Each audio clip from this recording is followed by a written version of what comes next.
આજનો પાઠ અધ્યાય છઠ્ઠો શ્રી કૃષ્ણ સમક્ષ મલમાસ.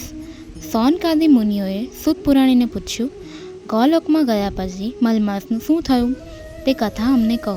આથી સૂત પુરાણી બોલ્યા, હે મુનિશ્રેષ્ઠો, નારાયણ ભગવાનને નારદજી આગળ આટલી કથા કહ્યા પછી આગળ જે કથા કહે છે તે જ હું તમારી સમક્ષ કહું છું, તે સાંભળો.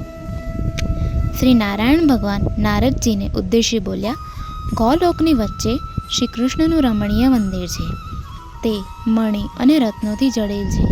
તેના તેજથી અંજાયેલ શ્રી વિષ્ણુ ભગવાન મલમાસને પોતાની પાછળ રાખી ગૌલોક તરફ આગળ વધવા લાગ્યા. તેઓ ગૌલોક પહોંચ્યા.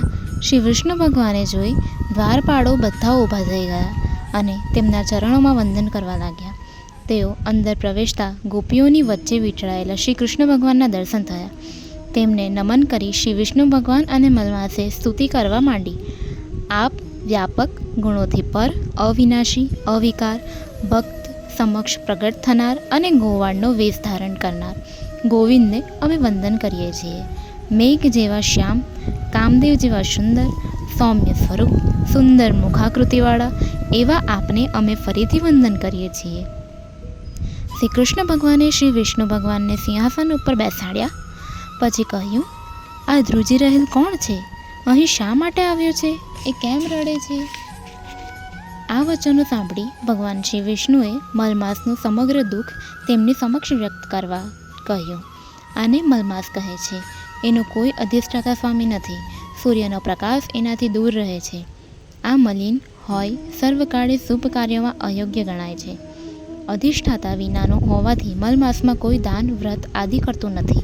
સર્વ પ્રાણીઓ, વનસ્પતિઓ 12 માસ, દિવસ રાત, ઘડી પળ વગેરે બધા તેનો તિરસ્કાર કરે છે.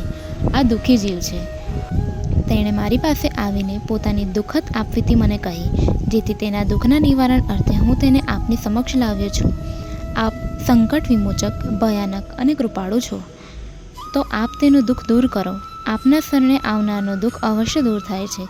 માટે મારી વિનંતી છે કે આ મલમાસનું દુઃખ દૂર કરી મારું આગમન સફળ કરો.